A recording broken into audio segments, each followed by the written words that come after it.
Aš ilgą laiką jaučiausi beviltiškai, kai skausmas, kai kraujavimas, kai nebegali nei sėdėti, nei ramiai išbūti.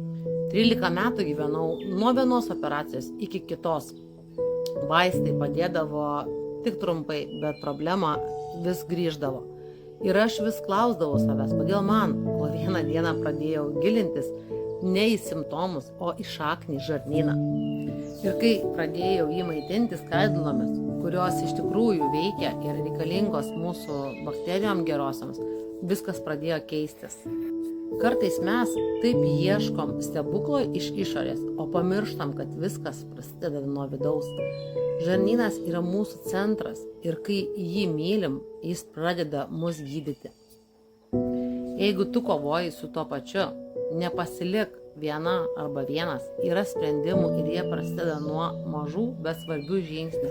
Parašyk man ir pasidalinsi, kas man padėjo.